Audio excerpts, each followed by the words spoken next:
Hello friends, welcome to our 10th lecture of Industrial Engineering, chapter number 6. आज हम discuss करने वाले हैं काइजन। आई होप कि आपने ये शब्द पहले सुन रखा होगा।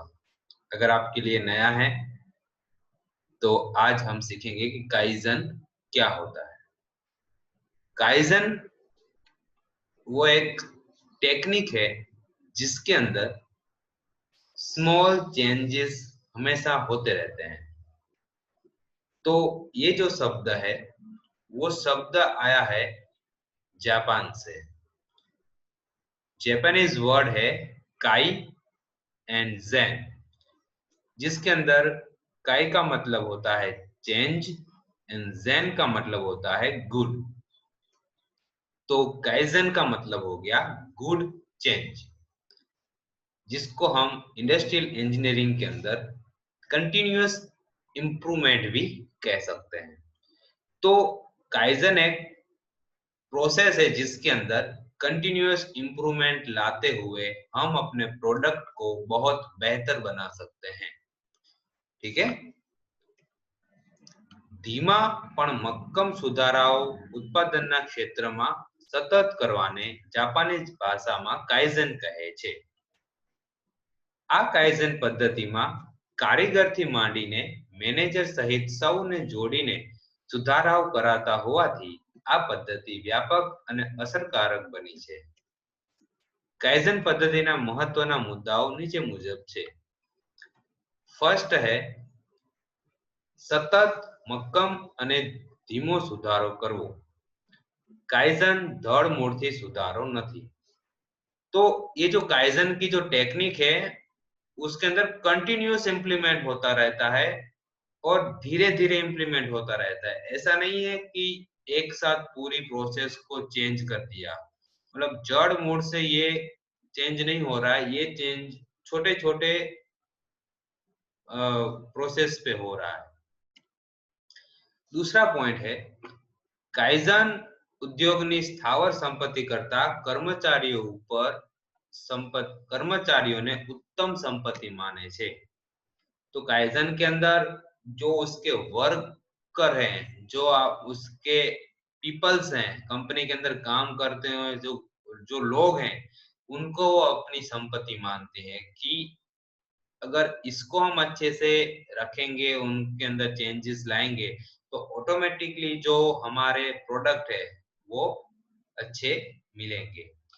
મેનેજરો પ્રક્રિયાઓ અને ગુણવત્તા માટેના સૂચનો કરતા હોય છે, તેવું જ કર્મચારીઓ પણ કરે છે, એટલે દરેકની નિષ્ઠા વધુ મળે છે। तो यहाँ से मैनेजर से लेकर अपने जो एम्प्लॉय हैं सबके अंदर थोड़ा थोड़ा चेंजेस आता रहता है। કાઇઝન સુધારાઓનું તે ઉત્પાદન કે પ્રક્રિયા ગમે તેને માટે હોય તો પણ આંકડાકીય મૂલ્યાંકન કરવામાં આવે છે।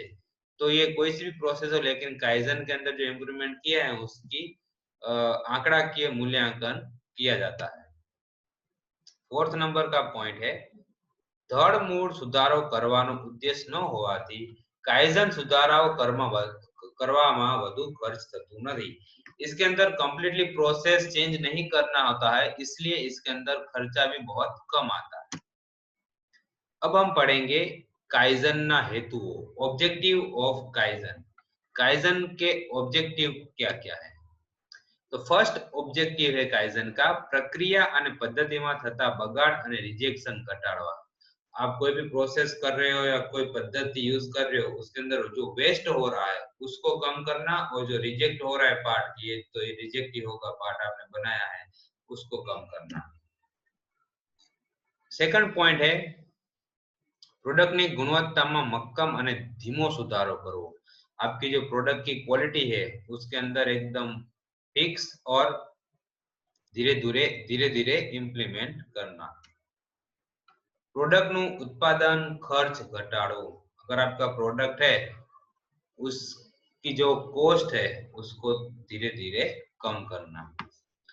ग्राहकों ने प्रोडक्ट की डिलीवरी समयसर अने तेमनी मांग मुजब करवी। तो कस्टमर को जब भी आपके जो प्रोडक्ट है वो चाहिए होते हैं उस हिसाब से उसको सप्लाई देते रहना। ऐसा नहीं कि उसने ऑर्डर दिया लेकिन 3-4 मिनट तक आपने उनको प्रोडक्ट बना कर दिया ही नहीं। जैसे ही डिमांड हो वैसे उनको फुलफिल करना उनके डिमांड को। ફિફ્થ નંબર का पॉइंट है કર્મચારીઓને શ્રેષ્ઠ સંપત્તિ ગણીને ગુણવત્તા સુધારણા માટેના તેમના સૂચનો સ્વીકારવા। कुछ इंडस्ट्री के अंदर क्या होता है कि जो एम्प्लॉय बोलते हैं कि ऐसा करो ये अच्छा है, तो मैनेजमेंट नहीं मानती है। तो काइजन के अंदर ऐसा नहीं है। काइजन के अंदर कोई भी छोटे से छोटा एम्प्लॉय अगर बोलेगा कि ये चेंजेस करना चाहिए और ऐसे इस करने से ये फायदा होगा, तो वो ऊपर के लेवल तक सब चीजें उसकी मानी जाती है और उस हिसाब से उनको इम्प्लीमेंट भी किया जाता है। 6 नंबर का पॉइंट है उत्पादन रेकॉर्ड નું આંકડાકીય મૂલ્યાંકન કરવું। अगर आपने काइजन इम्प्लीमेंट किया है तो उसका चार्ट बनाना कि हमारा पहला प्रोसेस किस तरीके से था और काइजन इम्प्रूवमेंट करने के बाद उसका रिकॉर्ड क्या रहा, तो उसको रिकॉर्ड करना।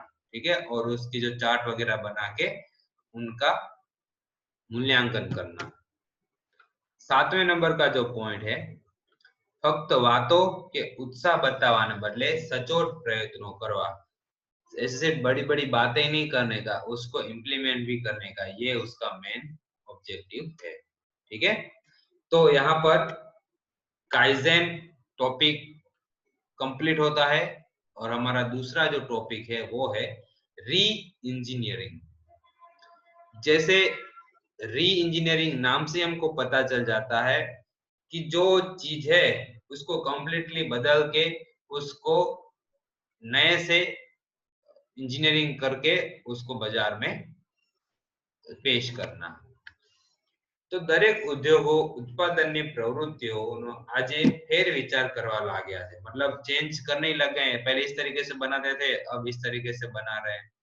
तो इस चेंजेस के कारण તેઓ પોતાના ઉત્પાદન પ્રવૃત્તિની ઝડપ વધારવા ઈચ્છે છે। वो क्या इच्छा रखते हैं कि जो प्रोसेस से वो कर रहे हैं उसकी स्पीड बढ़े। હવે बिजनेस प्रोसेस री इंजीनियरिंग ની ટેકનિક વિકસાવવામાં આવી છે। तो इसके लिए वो री इंजीनियरिंग करते हैं જેના વડે ઉદ્યોગો પોતાના ઉત્પાદન પ્રવૃત્તિઓ માટેની નવી ડિઝાઇન કરવા लाग्या છે। तो वो पूरी डिजाइन ही चेंज कर देते हैं जो आपकी जो प्रोडक्ट की जो प्रोसेस चल रही है उसकी। नवी डिजाइन करी उत्पादन प्रवृत्तियों झड़पी बनावવાનો તેમનો प्रयास होए छे। इसका मेन उद्देश्य है कि जो प्रोसेस है उसको फास्ट बनाए ताकि उनका जो टाइम है वो कम लगे और जल्द से जल्द बाजार में वो प्रोडक्ट को पेश कर सके। री इंजीनियरिंग ની તરકીબ તેના प्रयासમાં તેઓને સફળતા प्राप्त करावे છે। इसके लिए री इंजीनियरिंग वो करते हैं। झड़पी प्रवृत्तियों जरूरियात आज नॉर्मल उत्पादन कार्यના ઉદ્યોગોથી માંડીને हाई टेक्नोलॉजी धरावता उद्योगों पण समझीने अमल करे छे। तो सबको अब जल्दी से जल्दी काम करना हुआ चाहिए, तो उस हिसाब से बड़ी इंडस्ट्री भी अब इस टेक्नोलॉजी का यूज करने लग गई है।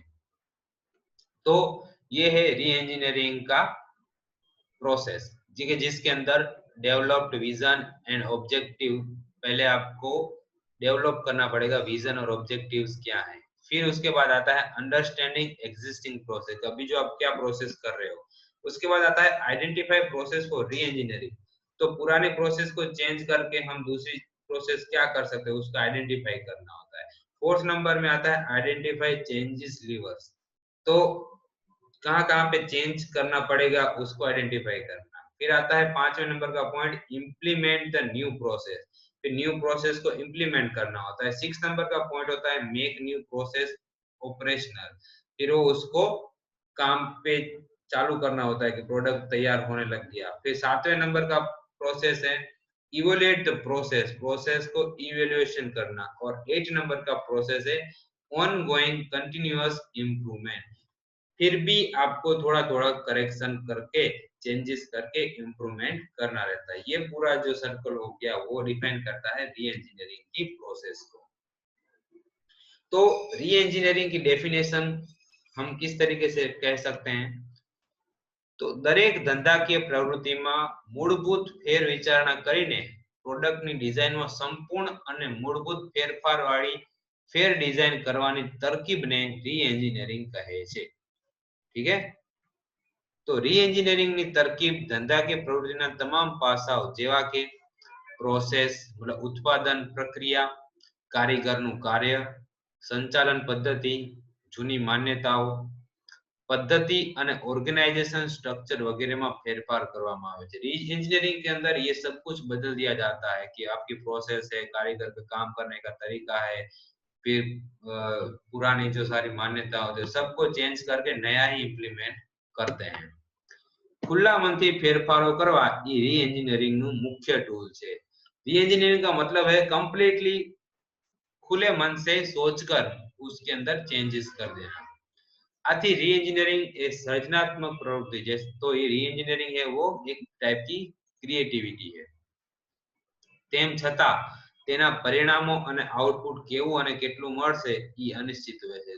फिर भी इस रीइंजीनियरिंग को इम्प्लीमेंट करके हमको आउटपुट और उसका रिजल्ट है कितना मिलेगा और कैसा मिलेगा वो हम बता सकते नहीं है. तो एक टाइप की ये रिस्की प्रोसेस भी कह सकते हो आप. तो उसकी प्रोसीजर क्या है? तो रीइंजीनियरिंग के अंदर फर्स्ट फेरफार माटेना ऑब्जेक्टिव डिफाइन करवा. आपको क्या चेंजेस करना है, क्यों चेंजेस करना है, उसके ऑब्जेक्टिव लिखना पड़ेंगे. दूसरा है उत्पादन प्रक्रियाओं विश्लेषण करવું. तो जो आपकी जो प्रोसेस है उसको अंडरस्टैंड करना. थर्ड नंबर का पॉइंट है उत्पादन माटे पर्याय અને ઝડપી પ્રક્રિયાઓ શોધી કાઢવી. तो रीइंजीनियरिंग का मतलब ये है कि फास्ट प्रोसेस करना. तो कौन कौन सी फास्ट प्रोसेस है उनको आइडेंटिफाई कर लेना. फोर्थ नंबर का पॉइंट है पर्याय रूपे શોધવામાં આવેલી નવી પ્રક્રિયાઓ કે પદ્ધતિનો અમલ કરવો. तो जो आपने पद्धति फाइंड करी उसको अब इम्प्लीमेंट करने की बारी आ गई. और इम्प्लीमेंट करने के बाद डिजाइन क्षेत्र में मूलभूत सुधारो करी उत्पादन कार्य झड़पी बनावવું.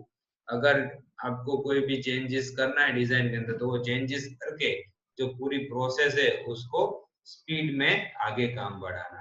तो ये हो गई री इंजीनियरिंग की प्रोसीजर. अगर कोई आपसे पूछे एग्जाम के अंदर तो ये डायग्राम ड्रॉ करके ये 5 पॉइंट्स आप लिख सकते हो. ठीक है? तो यहाँ पर हम अपना आज का लेक्चर कंप्लीट करते हैं. आई होप कि आपको काइजेन और री इंजीनियरिंग क्या चीज है वो समझ में आ गया होगा. अगर किसी को डाउट है कि काइजन और री इंजीनियरिंग क्या है तो मुझे व्हाट्सएप पे या कॉल करके पूछ सकता है. ठीक है? और आपकी एग्जाम के अंदर ये जीक्यू के अंदर पूछे गए हुए क्वेश्चन है काइजन और री इंजीनियरिंग की डेफिनेशन बताइए. तो आपके लिए आज का होमवर्क भी यही है कि जो आज हमने स्टडी करी काइजन एंड री इंजीनियरिंग उसको आपको नोटबुक में अच्छे से लिखकर गूगल क्लासरूम के अंदर सेंड करना है. Okay, thank you friends.